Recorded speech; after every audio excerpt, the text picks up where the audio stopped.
Иран мамлекетинин өлкөдөгү алгачкы курулуштук долбоору калада 2019 жылы июнь айында башталган. Калк жеш отурукташкан Манас Ата муниципалдык аймагындагы спорт комплексти заманбап шарт түзүлүп, спорттун 10 түрү менен машыгууга мүмкүнчүлүк ачылды. Спорт борборунда 2 машыгуучу зал, жуунуучу, кийинүүчү бөлмөлөр орун алган. Биринчи залында кыргыз күрөш, грек-рим, эркин күрөш, самбо, тайквондо жана каратэ-до үчүн. Экинчи зал волейбол, баскетбол жана кичи футбол оюнуна ыңгайлуу.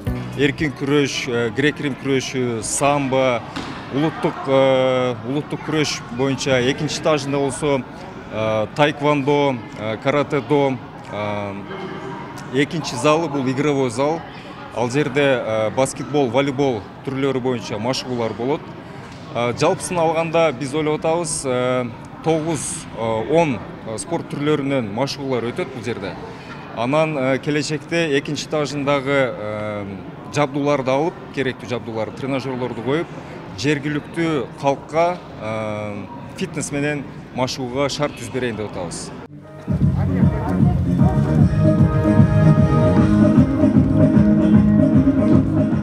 Шаардагы алдыңкы спорт борбору Иран өлкөсү тарабынан каржыланып, грант катары 1 миллион АКШ доллар сарпталган. Расмий ачылуу аземи бүгүн уюштурулуп, Иран Ислам Республикасынын толук жана ыйгарым укуктуу элчиси Саид Харази, шаар башчысы Талайбек Сарбашев жана каланын спортчулары катышты. Дагы биз жардамга муктажбыз. Дагы чоң микрорайондорубуз бар. Эгер колдон келсе ушундай спорт мектептерде жардам берсеңиздер жакшы болот деген ойдон. Биздин шаарга келген инвесторлорго шаардын эшиги дайыма ачык. Биз ушу инвесторлор менен, ички сырткы инвесторлор менен иштегенге шаардын жетекчилиги кызыктар. Чоң рахмат, кут болсун.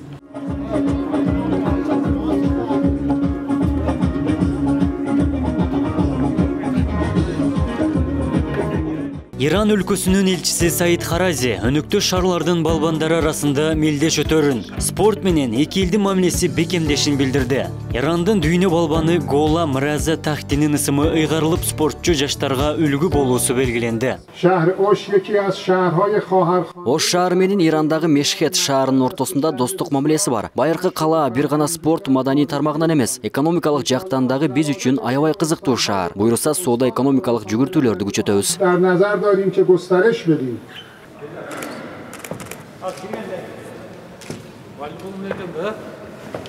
Шаар башчысы жана элчи комплексти алгачкы оюнга чабуул жасап ачып берди. شما تبریک میگیم که سفیر ایران در قرقیزستان شده، چون برای ساختمانسازی سفیر قبلی اومده بود. با هم همکاری میکنیم علاقه‌مند. Урматтуу элчи мырза, ушул залда биринчилерине болуп, оюнду баштап берип, ушул топту бизге эстеликке автографыңызды калтырып кетсеңиздер, биз ушуну эстелик коюп коелу. Келиңиздер.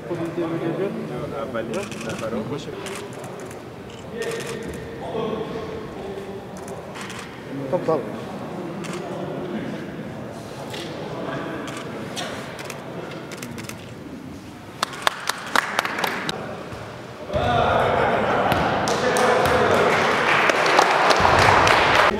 Sizlerin atılardan ben çok rahatsızlık aytıyordum. Bunlar grup verdi. Şunda жақсынакай saldı. Bundan ağrı bunu kim faydalanır? Sportsmenler faydalanır. Bizden elimiz faydalanır. Şu için buna güç gerekli. Sizler şu tazalığı daim koyulmuşlar. Bakın bu. Ana Oş şahrında biz voleybolun komanda tuzgönmüz. Evet. Oşa güçlü balları gelip oynayıp koşulup бюджеттен дагы акчасын көбөйтүп атасыздар, шарт кеңеште төрагасында отурат. Команданы алып чыкпайлар. Ар команда көтөрүлүп, шаардын атынан бир командага келип үйүлдү. Акчасы биз бардык бюджеттен карап беребиз. Макулбу? Ушул жерде, ушул залда ушул команда дайыма ойноп, силердин залга болушат. Каланын футбол клубуна 19 миллион 500 миң, спорт комитетине 33 миллион каражат бөлүнөт. Шаарда эл аралык мелдештерди өткөрүүгө спорт имараты жок болчу. Стандартка шайкеш спорт борборунда ири мелдештердин өтүүсүнө толук мүмкүнчүлүк түзүлгөн. Спорт комплексте уюштурулган ири самалыктар арулуттан турган болочок таланттарды тарбиялап, элдин спорттук байлыгын, улуттук толеранттуулугун жана мекенчил сезимдерин ойготууга негиз болушун мэр токтолду. Гранттык колдоо үчүн элчиге ыраазычылык билдирди. Бүгүнкү күндө ички миграция, шаардагы айылдан келген жашоочуларды аябай көп. Biz ошончу спорт жаатында мына бүгүнкү күндөгү спорт залдардын жетишсиздиги, аларга болгон мындай спорт залдарга болгон кезек күтүүлөр, ушу деги эле элдин талабын биз бүгүнкү күндө толук кандуу аткарып атабыз дегенден алыспыз да. Газпромдун жетекчилери менен сүйлөшүп атабыз. Ал жердагы ошо Газпром тарабынан чоң спорт комплексинин курулуусу башталыш аз эми Кудай буюрса мындай күтүп атабыз. Алар да тилекке каршы ушу пандемия маалында чөтө мындай кечиктирип атышат да. Биз ойлойбуз, биз тараптан жасай турган иштер жасалган, себеби жерлерди аныктап, тактап көрсөткөнбүз да. Ма домбалейин хастим ки иншаллах. Өткөн жылы эки мамлекеттин өкмөттөрү 12-чи жыйын өткөргөн. Эки тараптуу кызматташтыкта соода экономика, суу энергетика жана маданий тармакта протоколдун негизинде бекитилген келишимдери бар. Америка сыяктуу өлкөлөрдүн бир тараптуу акыйкатсыз экономикалык санкциялары Иран өлкөсүнүн каржылык мүмкүнчүлүктөрүн чектеди. Биз ага карабай мерчемделген пландарды ишке ашырабыз. Көп кабаттуу үйлөрдүн жашоочулар үчүн вело жол жана ойноо аянтчалары дагы төптөлдү. Абдумалик Базарбаев, Элемон Акбаев, Ош ТВ.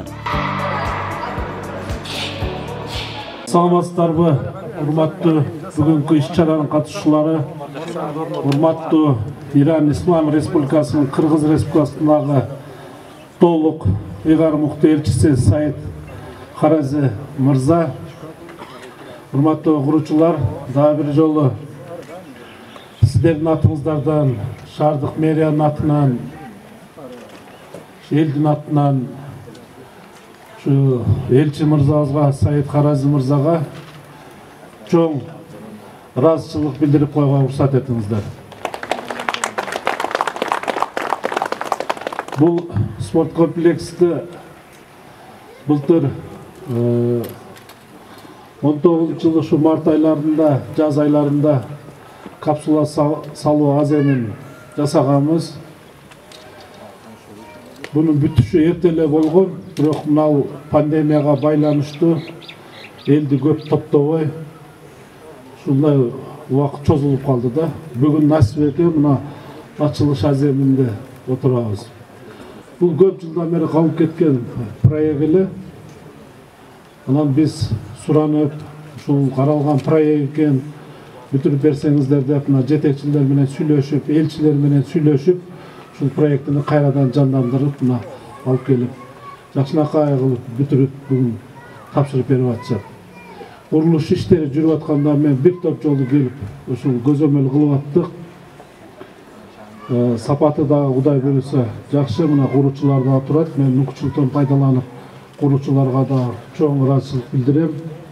Ушул жерде келип, анча деген адамдар мына сыртында жардам берип, ondan келген жардамдарын анча-мынчасы ушул жакшы сөзүн айтып кетип атышты. Элге дагы чоң ыраазычылык билдиребиз. Ушундай жакшы иштер шаарыбызда көп болсун. Бул спорт комплексин негизги эле курган максатыбыз ушул сергек жашоого үндө бир эле жаштар эмес, бул жерге келип Кудай буюрса мына спорт комитетке биз тапшырма беребиз. Бардык шарттары бар. Аксакалда улумундагы биздин энелерибиз, апаларыбыз, эже карындаштарыбыз келип бардыгы ушул жерде эс алып, спортко мындай ден соолугун чыңдаса боло турган шарттар түзүлдү да.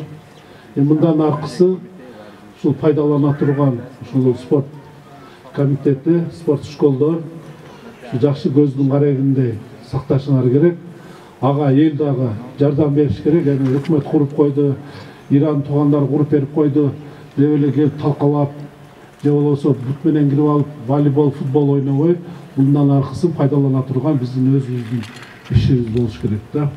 Ал эми шаардагы болуп аткан иштерде эми өзүңүздөр көрүп атасыздар, суукта мен бардыгын айта бербейин. Биз bundan ары дагы иштерди уланта беребиз. Быйыл мына 21-жылы